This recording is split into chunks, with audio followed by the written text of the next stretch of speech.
అస్మద్గురుభ్యో నమః. భగవద్బంధులారా, పర్ణశాలకి స్వాగతం. మన పూర్వీకులందరూ కూడా, పాత వాళ్ళందరూ కూడా మనం ఇంట్లోంచి బయటికి వెళుతుంటే వెళ్ళొస్తామని చెప్పగానే క్షేమంగా వెళ్ళి లాభంగా తిరిగి రండి. ఇది ఊరికినే లాంఛనం కాదు.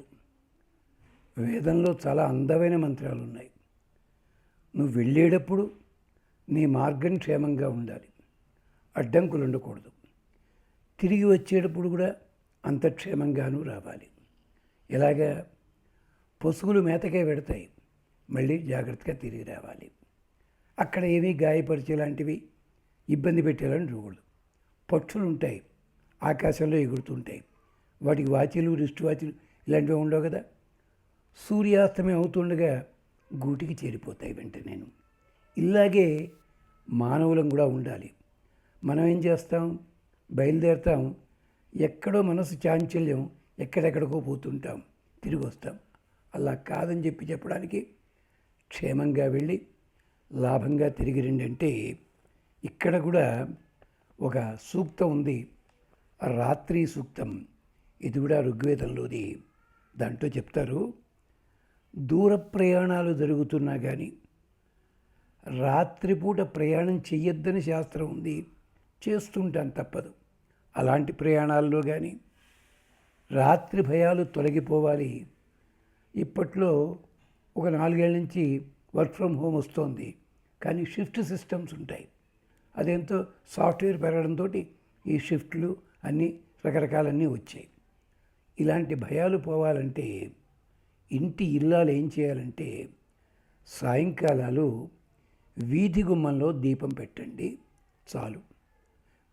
మగవాళ్ళు ఉదయం పూట ఈ మంత్రాన్ని తప్పనిసరిగా 27 సార్లు చదవండి. ఏది వీలైతే అది నివేదన చేయండి, ఇష్టదైవానికి సరిపోతుంది. ఇది చిన్న బెల్లం ముక్కైనా నివేదన చేయొచ్చు.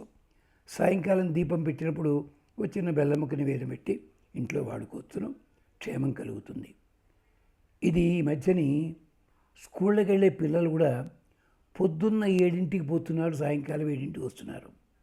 ఆటపాటలు లేవు, ఏమీ లేవు. రుబ్బడం, దంచడం ఇలాంటిది. వాళ్ళకి తెలియని భయాలు వస్తుంటాయి. అలాంటి వాళ్ళకు కూడా క్షేమం కలుగుతుంది.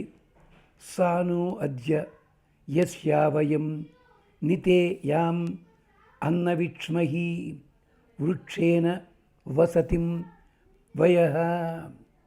సులభమైన మంత్రము, చిన్న మంత్రము.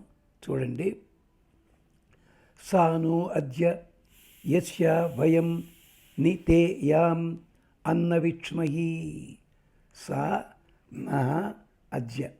అలాంటి మేము ఆ రాత్రి దేవతకి ప్రార్థన చేస్తున్నాం. ఆమె సా, ఆ రాత్రి దేవత మనకి ఈరోజు వయం నితే యాం అంటే, మేము ఆవిడ వస్తున్న కారణం చేత, ఆవిడ రాక కారణం చేత అన్నవిక్ష్మహి నితే యాం, ఆవిడ వస్తుంటే క్షేమం కలుగుతుంది. అన్నవిక్ష్మహి, ఇంటికి తిరుగుముఖాన్ని జాగ్రత్తగా ఉందుముగాక, ఒత్తుముగాక, తిరుగుముఖం జాగ్రత్తగా ఉండుగాక. ఇది మేము అడిగేది. యస్య వయం నితే యాం, మేమంతా కూడా నితే యాం, సాయంకాలం కాగానే తిరిగి వస్తాం. వచ్చే సందర్భంలో తిన్నగా జాగ్రత్తగా రావాలి, కష్టపడకూడదు. ఎలాగా, వృక్షేణ వసతిం వయః. వయః అంటే పక్షులు, అవన్నీ కూడా వృక్షేణ వసతిం, వృక్షములలో ఏర్పరచుకున్న వసతి ఉంటుంది. అది వసత. అక్కడ ఇక్కడ పుల్లా పూలక ఏడ్చి పట్టుకొచ్చి జాగ్రత్తగా చేస్తే పెద్ద పెద్ద సివిల్ ఇంజనీర్లు కట్టిన బిల్డింగులే కూలిపోతుంటే గిజిగాడు గూడు కడుతుంది, కాకి గూడు కట్టు ఉంటుంది. ఎప్పుడైనా అంత తుఫాన్లు వచ్చినా కూడా కాకి గూళ్ళు పడిపోయినట్టుందా ఎక్కడైనాను? లేదే. అలాగా మేమంతా తిరిగి రావాలి. సాయంకాలం కాగానే దిక్కులల్లా తిరిగిన పక్షులు మళ్ళీ గూటికి చేరినట్టుగా మేము కూడా క్షేమంగా రావాలి. అలాంటి క్షేమాన్ని అనుగ్రహించవమ్మా రాత్రి దేవత అని ప్రార్థన చేస్తున్నాం. రాత్రి నీకు నమస్కారం అంటూ సాయంకాలమే కాదు, ఉదయం పూట కూడా రాత్రి దేవతని ఉద్దేశించి తులసి మొక్క దగ్గర పెట్టుకోవచ్చు, ఇది లేదా గుమ్మం దగ్గర పెట్టుకోవచ్చు. ఇది 11 సార్లు చదవాలి. ఆ ప్రమిదకి 3 సార్లు ప్రదక్షిణ చేయండి. పటిక బెల్లం నివేదన చేయండి. ఇది ప్రతి తలడా కింద పెట్టుకోవచ్చు. క్షేమం కలుగుతుంది. సుఖనిద్ర, సుఖ ప్రయాణము, సుఖముగా తిరుగు ప్రయాణము వస్తుంది. నిగ్రామాసో అవిక్షత నిపద్వంతో నిపక్షిణ నిశ్యేనాస చిదర్థిన. పిల్లలకి జోలపాటలాగా 3 సార్లు చదవచ్చు. ఇది క్షేమం కలుగుతుంది. వాళ్ళు భయం లేకుండా నిద్రపోతారు. బాబు, నిగ్రామాసు అవిక్షత, గ్రామాలు వదిలిపెట్టి పంట పొలాలకు కానీ వేరే పనులకు కానీ కూలి పనులకు కానీ వీటికి వెళ్ళిన వాళ్ళంతా కూడా ఇళ్ళకి చేరుతున్నారయ్యా. నిగ్రామాసు అవిక్షత, గాయపడకుండా వాళ్ళంతా ఇళ్ళకి చేరుతున్నారు. నిపద్వంత, 4 కాళ్ళున్న జంతువులున్నాయి, అలాంటివి కూడా జాగ్రత్తగా ఇళ్ళు చేరుతున్నాయి. నిపక్షిణ, పక్షులు కూడా ప్రమాదమే ఆకాశంలో తిరుగుతుంటేను అవి కూడా జాగ్రత్తగా గూటికి చేరుతున్నాయి. నిశ్యేనాసహ, ఆఖరికి గుడ్లగూబలు గ్రద్దలు కూడా ఆహార సంపాదన పూర్తి చేసుకుని వెనక్కి వస్తున్నాయి. చిదర్థిన, అంచేత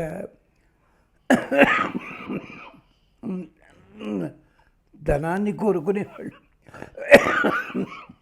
చిత్ అర్థిన, బాగుగా సంపాదించాలని వెళ్ళేవాళ్ళు ఉంటారే, వాళ్ళు కూడా జాగ్రత్తగా తిరిగి రావాలి ఇంటికి.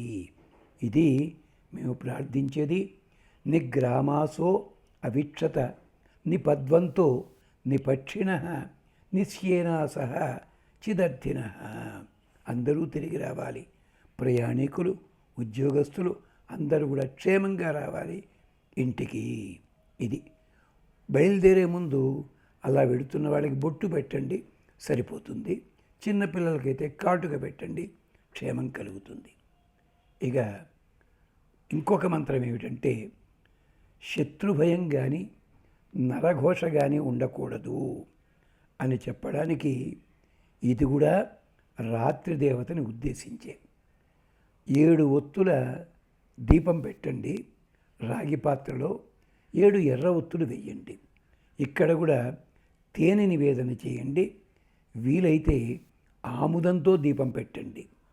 ఇది 90 రోజులు చదవండి.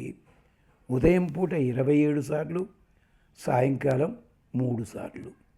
అలాగే నెలల పిల్లలు కాస్త 3 ఏళ్ళ దాకా వాళ్ళకి బాలారిష్టాలు ఉంటాయి, చిన్న చిన్న ఇబ్బందులు, జబ్బులు అలాంటివి. అలాంటి వాళ్ళకు కూడా ఆరోగ్యం కలుగుతుంది. వాళ్ళకి సాయంకాలం దిష్టి తీయండి. పొద్దున్నే లేవగానే స్నానవగానే కాస్త కాటుక బొట్టు పెట్టండి, క్షేమం కలుగుతుంది. యావయ వృక్య వృకం యవయ స్థేనం ఊర్ణ్యే అధాన సుతరాభవ. యావయ వృక్య వృకం యవయ తేనం స్థేనం ఊర్మే అధాన సుతరాభవ. ఊర్మ్యే, ఊర్మి ఉషస్సు, సాయంకాల ఉషస్సు. ఓ రాత్రి దేవత, యవయ యావయ, యవయ మా దగ్గర తొలగించు, యావయ మా దగ్గరికి రాకుండా కూడా చూసుకో నువ్వు. 2 అర్థాలు ఉన్నాయి ఇక్కడ. యవయ యావయ, దూరంగా తొలగించు. అంతేకాదు అధ నహ సుతరాభవ, మాకు దాటించడానికి ఒక నావలాగా కాంతిని పంపించు, దాటించు. కాంతి కలిగిన భవంతులు చేర్చు. ఒకవేళ మధ్యాహ్నం ఎక్కడో ఆగామనుకోండి, ఆగితే మేము ఉన్న చోటు క్షేమం కలిగి ఉండాలి. పాతకాలపు రోజుల్లో చీకటి వేళ ఎవరైనా ఒంటరిగా పోతుంటే పెద్దవాళ్ళు పిలిచేవారు, ఎవరయ్యా నువ్వు ఇంత చీకట్లో వెడుతున్నావు అని చెప్పి ఇలా ఉండి ఇక్కడ ఉండి వెళ్ళు పొద్దుటే అంటూ ఉండేవారు. వెనకటి రోజుల్లో అలా ఉండేది. ఇప్పటికీ పల్లెటూళ్ళలో ఆ పద్ధతి ఉంది. అదనమాట. అందుకనే పేదరాజు పెద్దమ్మ కథలు, పూటగొళ్ళమ్మ కథలు ఇవన్నీ అలా వచ్చినవి. అంచేత నహ సుతరాభవ, మమ్మల్ని బాగుగా దాటించేదానివి కావాలమ్మా నువ్వు. అంతేకాదు మాకు ఉరుక్యం ఉరుకం, వాళ్ళని యవయ యావయ, నక్కలు కానీ గుడ్లగూబలు కానీ దొంగల్ని కానీ వీళ్ళందరినీ కూడా మా దగ్గరికి రాకుండా తొలగించు నువ్వు. అంటే అర్థం ఏమిటి? చీకటి పడితే ఆనందపడే వాళ్ళల్లో కొందరు లిస్టు చెప్పారు పాపం. అలాంటి వాళ్ళు దొంగలు ఒకళ్ళు. అంచేత మేము చీకటి పడకుండానే రావాలి. ఒకవేళ చీకటిలో వస్తున్నప్పటికీ మా నడక చప్పుణ్ణి బట్టి లేదా మా చేతిలో ఉన్న కట్టెని బట్టి ఆ దొంగలు కూడా దూరంగా పోవాలి.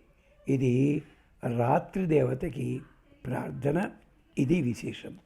అంచేత అలా రాత్రి దేవతని ప్రార్థించుకుందాం, క్షేమాన్ని పొందుదాం. స్వస్తి.